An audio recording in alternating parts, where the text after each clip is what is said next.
Сердце золотопромышленного Алданского района, центр города Алдана, площадь имени Владимира Ильича Ленина. Сегодня она выглядит вот так. Здесь идет полномасштабная реконструкция. По ее завершению, а это будет через месяц, специалисты говорят, что площадь будет видна из космоса.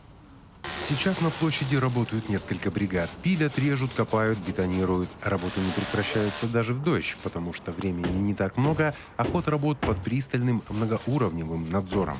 Естественно, строительство площади Ленина как центральный объект празднования, самый ответственный объект празднования, будет очень красиво, могу сразу сказать. Видел сегодня визуализацию. Даже пошутил, что, наверное, если все будет так, как по плану, по проекту выполнено, ее можно будет рассмотреть из космоса. В нескольких метрах от площади вырыт котлован под мемориальную зону, где разместится стела города трудовой доблести. Пока не верится, что через месяц здесь все будет благоухать, но все без исключения твердят только об этом. Меня заверили в том, что к сроку будут выполнены и сама площадь, и придет стела, будет установлена. Планируется к концу августа уже мы его увидим. Поэтому надеюсь, что все пойдет по плану. Конечно, очень много разных оргмоментов, но это ключевой элемент праздника. Поэтому, конечно, здесь мы приложим все усилия, чтобы проконтролировать эти сроки. Работы много, ищем везде финансы, спонсоры. То, что сегодня обеспечено финансовой стороной, работаем в графике, даже с небольшим опережением. Действительно, Алдан всеми силами готовится к празднованию столетнего юбилея. Вот уже переоделись в современные одежды многоэтажки по обе стороны площади Ленина. На улице вождя пролетариата снесены аварийные дома, а на их месте вырастут современные многоквартирники. В конце 2024 года на этих местах, на этих пятнах застройки появится абсолютно новый квартал из нескольких зданий, построенный по всем современным требованиям. И, конечно, еще более украсит город Алдан. Ремонт фасадов тоже очень важно. Те здания, которые окружают территорию площади празднования, и те дворы, которые в этих многоквартирных домах, тоже будут все отреставрированы, реконструированы, украшены. Поэтому я думаю, что праздничное настроение будет обеспечено. Но мы, конечно, проконтролируем, чтобы все было хорошо в соответствии с всеми поручениями Александра Сергеевича Николаева. Поэтому, надеюсь, все будет выдержано в лучшем виде, и жители к празднику увидят абсолютно другую столицу района.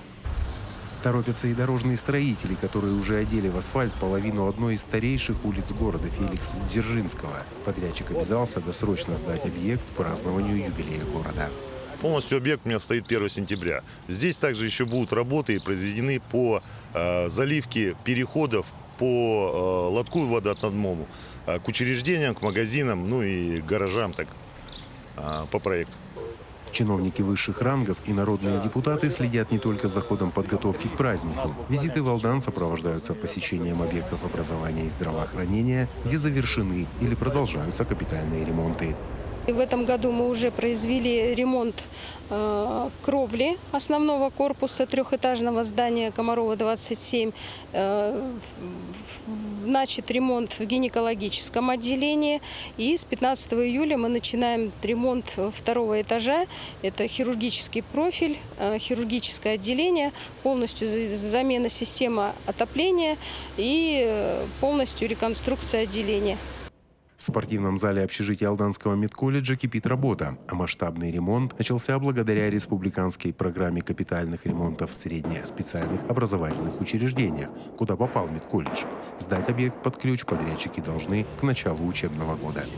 Сроки действительно сжаты. До 15 августа мы должны завершить полностью капитальный ремонт спортивного зала. Это очень востребовано, поскольку у нас огромное количество студентов, 550 человек, и действительно нам нужно 2 спортзала, которые у нас есть. Одновременно с этим мы до 15 августа должны завершить полностью ремонт системы водоотведения и холодного и горячего водоснабжения в здании общежития. Студенты 1 сентября придут уже и в обновленном будут заниматься и в спортзале, и не будет проблем с канализацией, и будет и горячая, и холодная вода, и все просто замечательно. И те абитуриенты, которые сейчас, те, кто станет первокурсниками, я буду просто, думаю, приятно удивлены нашему колледжу. 1 сентября рядом с Алданской гимназией вырастет спортивный зал для занятия борьбой и восточными единоборствами. Проект находится под патронатом полномочного представителя президента Российской Федерации в Дальневосточном федеральном округе Юрия Трутнева.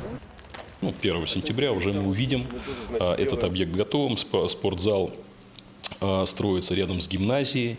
Это в рамках планов социального развития центров экономического роста, программа под кураторством лично Юрия Петровича Трутнева. Это будет зал для единоборств, кушинкай, карате, ну и другие виды там тоже будут присутствовать. Но самое главное, что это даст возможность и детям, и юношам заниматься и растить новых спортсменов, рекордсменов, чемпионов.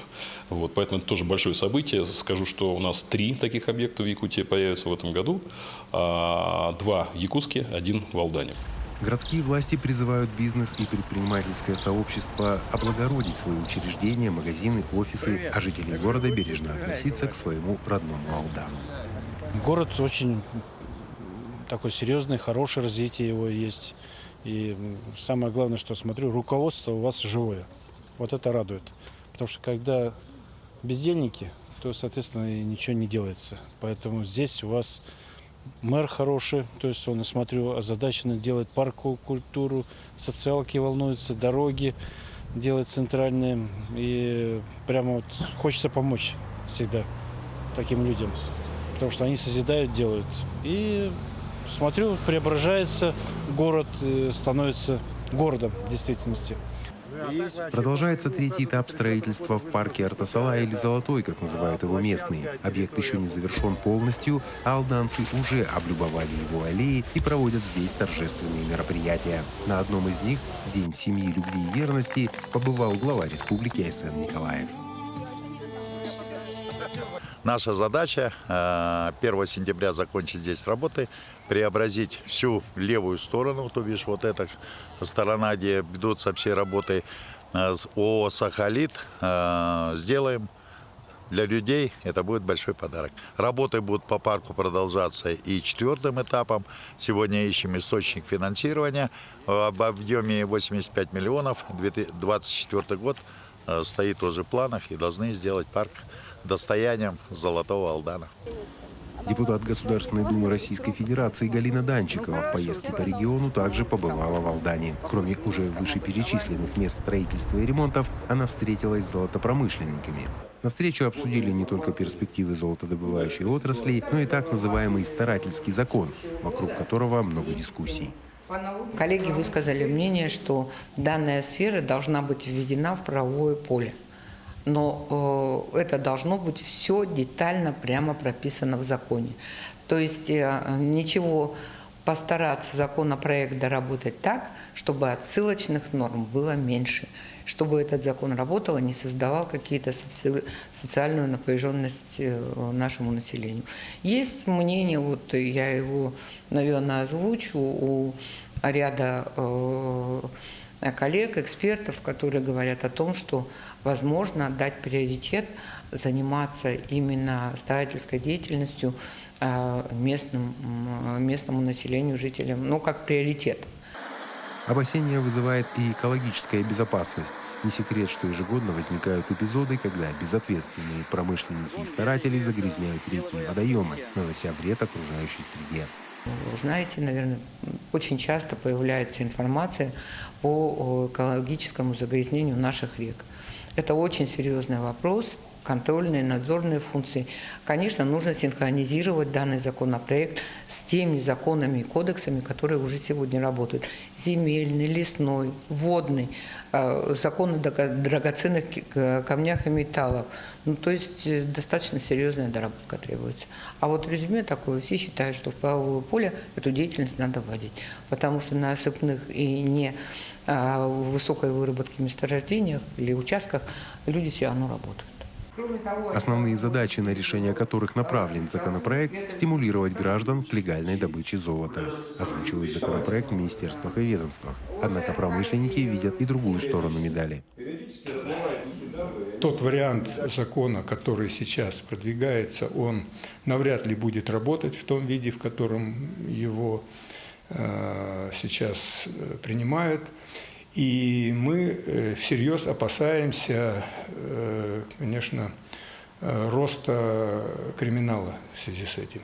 Потому что одно из очевидных последствий подобных документов, у нас ведь люди достаточно изобретательные, понимают, вот, это возможность легализации того металла, вот, который был в свое время похищен, вот, и в худшем случае и в дальнейшем будет похищаться, причем прежде всего на тех предприятиях, которые ведут добычу рассыпей, золота из рассыпей, и на небольших предприятиях, где нет возможности содержать серьезные службы безопасности.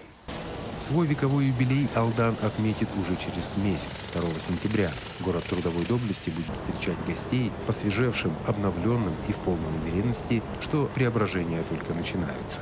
Ведь впереди новый век и новая жизнь.